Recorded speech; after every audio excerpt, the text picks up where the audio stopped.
Okay, in today's screencast, we are going to look at some formal essay revision techniques. Actually, it says formal essay, but they actually work with any type of writing. Okay, so we're going to do this over 2 days. So this is day one. We are going to start by working with our sentence variety. So our first technique is to write the first word of each sentence in a column. So you need a separate piece of paper. Now the temptation here is for people to circle the first word of every sentence, but it doesn't show you the pattern. It doesn't create for you a list that helps you to quickly access. So what you're trying to do here is you're trying to find specific ways to go back into your draft and make it better. Rereading and rereading and rereading really doesn't get people anywhere. So we really need to have more specific techniques. So first word of every sentence in a column. Then you're going to go back and revisit that sheet, those columns of words, and you're going to identify patterns.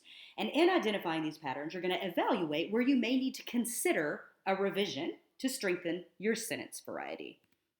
Okay, so for example, if I went through my draft and here's the first word of each sentence, what you can see is they're all in a line. And it's really easy to evaluate what you have in front of you. Now, you don't have to do the written part. I did it here just to make it more visual for you. But you're just doing it in your own head. Because if you look, subject, verb, structure in all of these sentences, I don't have much sentence variety here. So when I look here, Mary, John, he, or Mary, she, those she's are probably Mary. So maybe there needs to be some sentence combining that happens here.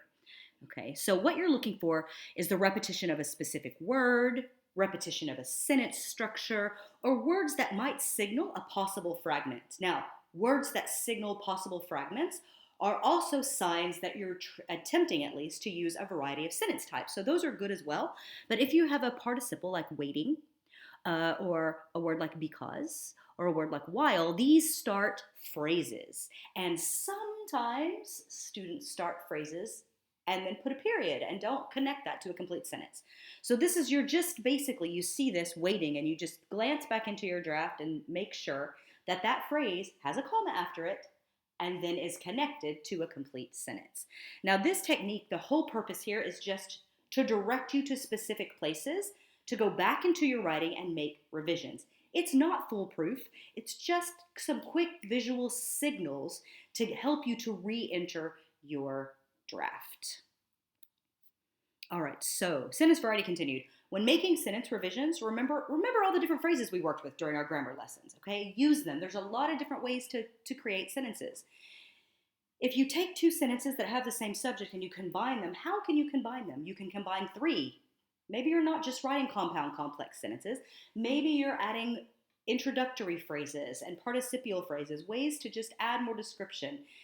The combination of ideas, multiple ideas into one sentence really makes the connections between those ideas stronger. And in a formal paper, this can only really help to strengthen your argument. Now, if you need to review phrases and comma rules, then you can visit the YouTube channel and let the Grammar Cats help you out. All right, that's all for day one.